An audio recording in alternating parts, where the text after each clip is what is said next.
students. Um, we were doing from the diary of Anne Frank.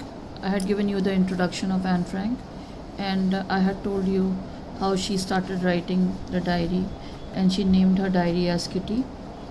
Then she had given an introduction of a family, and we also came to know about her initial days, her schooling, how the family shifted to Netherlands, about her grandmother. Now let's continue further.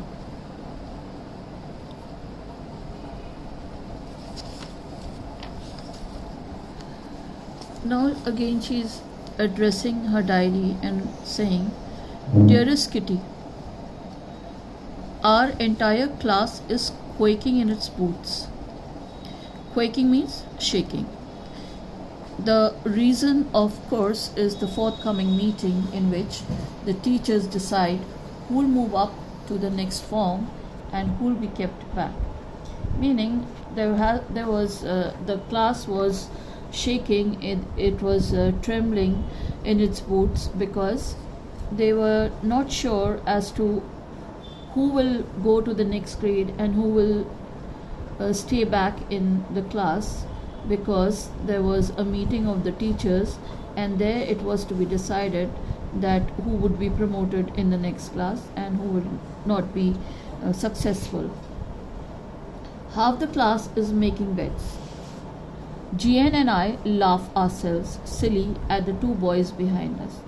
Now GN, she is just written the initials of some person we do not know, and saying that both of us, perhaps a friend, both of us, they laughed aloud because the boys who were sitting behind us, they were betting, and CN and Jakes, who have the two boys who were sitting behind them, their names are CN and Jakes, and they have gambled their entire holiday savings on their bet, meaning whatever money they had got during their holidays and they had saved it, they had put it on bet whether they will pass or fail. From morning to night, it's, "You're going to pass? No, I'm not. Yes, you are? No, I'm not."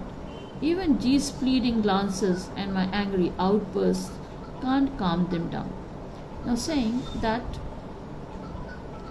she's not sure that who's going to pass, who's going to fail, and they have put their entire bet into this, that you are going to pass, and the entire class is discussing only this matter, who's going to pass and who's going to fail. And despite G's angry glances, pleading glances, appealing them to stay, and my angry outburst over here is the release of strong emotions, can't calm them down, can't calm the class down, those who are saying that this person will pass, I'll fail, you'll pass, something like this. If you ask me, there are so many dummies that about quarter of the class should be kept back. Saying that there are too many stupid children in the class, about quarter of them who should be kept back. That's what her opinion is. But teachers are the most unpredictable creatures on earth.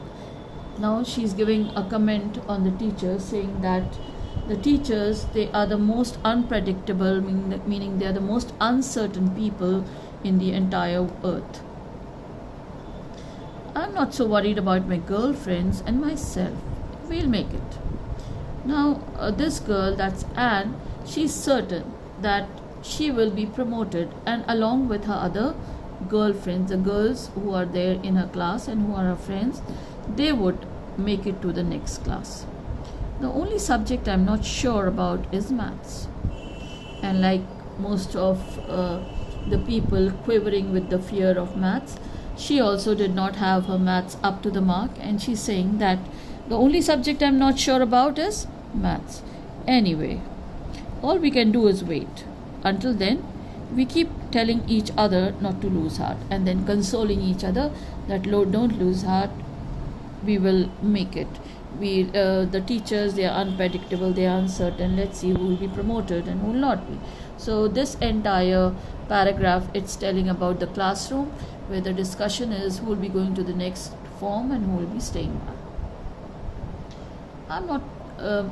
I get along pretty well with all my teachers. Now some students, they get along well with all the teachers, and some students, they do not. It's upon their personal relationship, how they manage their PRs. There are 9 of them, 7 men and 2 women. Talking about the teachers, that over there were 7 male teachers and 2 female teachers. Mr. Keesing, the old fogey who teaches maths, was annoyed with me for ages because I talked so much. Now, she's calling the maths teacher an old fogey, meaning an old fashioned person, and she says that that teacher is very much annoyed with me for a very long time because Anne was a very talkative child. Many of the children who are very talkative, the teachers, they do not go along well with them. So similarly, because she was very talkative, so Mr. Keesing, he did not like her very much. After several warnings, and yes, I'm sure you people are aware of this warnings by the teachers. So after several warnings, he assigned me extra homework, and not turning out of the class or punishing them whatsoever. He said, okay, let me just allot her some extra work so that she doesn't talk in class. And so Mr. Keesing, although he was a maths teacher, he told her to write an essay, and he gave the topic of the essay as a chatterbox. You know what a chatterbox is? A person who talks too much. A chatterbox, what can you write about that?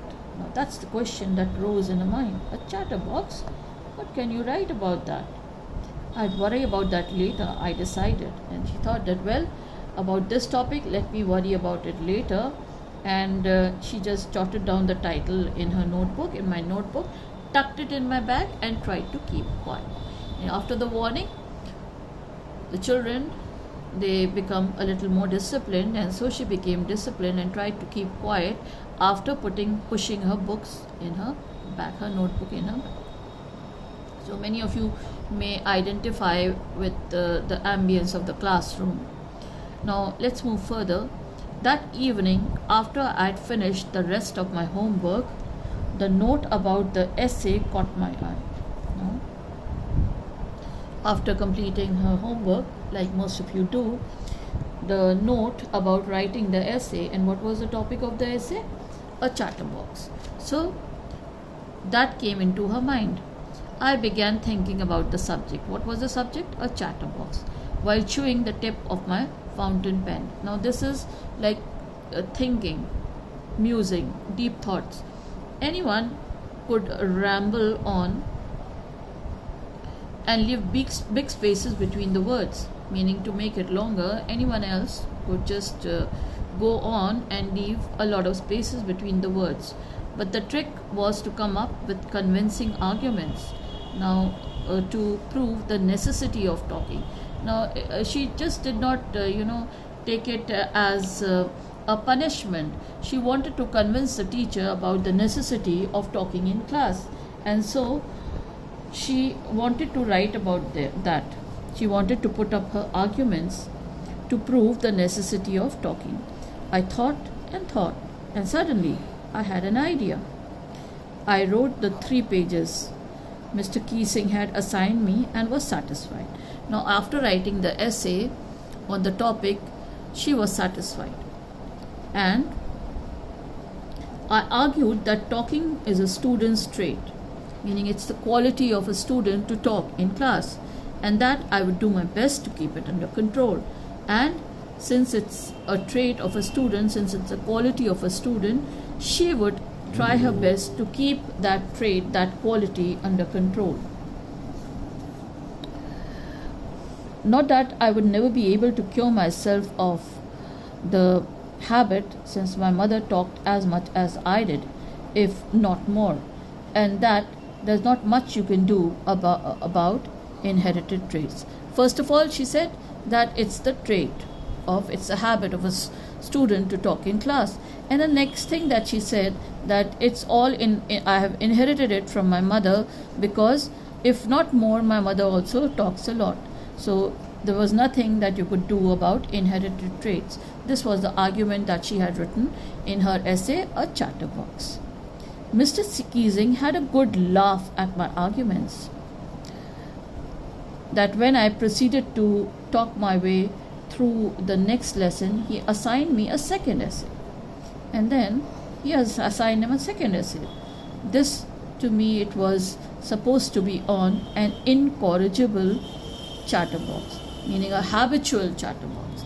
Now, the second topic of the essay that Mr. Keesing assigned to her, allotted to her, was an incorrigible chatterbox, meaning a habitual chatterbox. I handed it in, and Mr. Keesing had nothing to complain about for 2 whole lessons. And then for the next 2 lectures that Mr. Keesing had, he had nothing to complain after she had submitted this.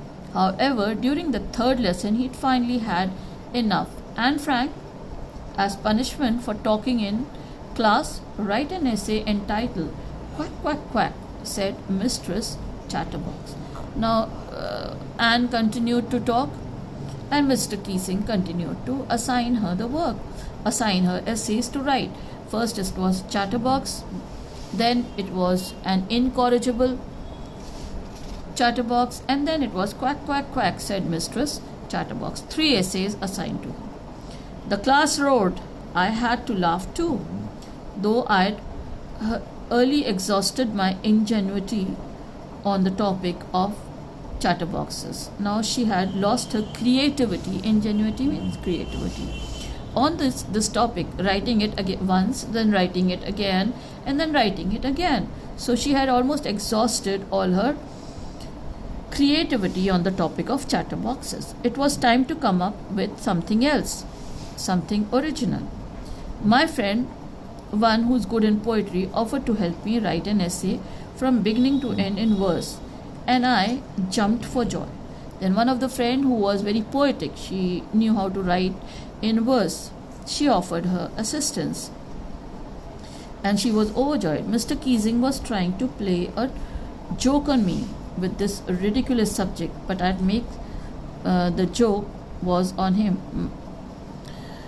I finished my poem, and it was beautiful. Now she wrote not an essay, but rather a poetry.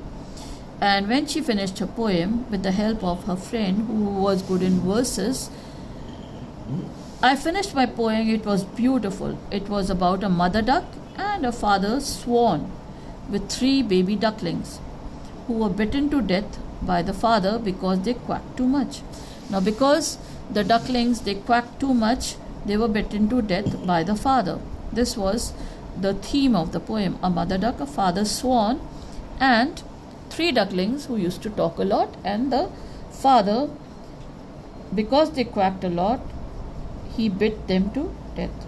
Luckily, Mr. Keesing took the joke the right way. He read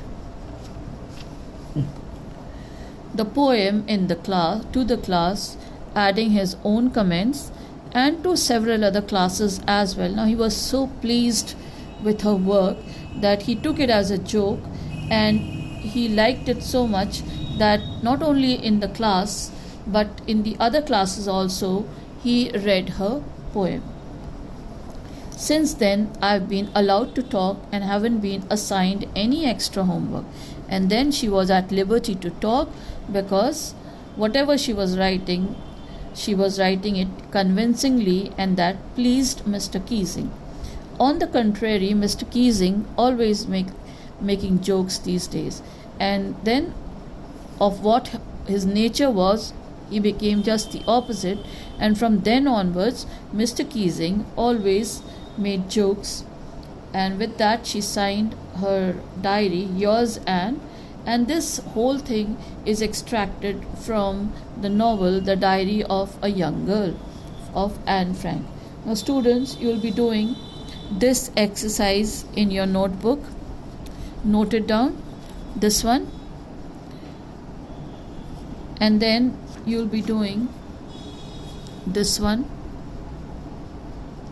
in your copies, in your notebooks. You'll do this also, and the question answers that I'll be giving in my PDF, you'll be doing that also. And please, as I tell you again and again, please go through the meanings and enhance your vocabulary. That's all for today. Thank you very much.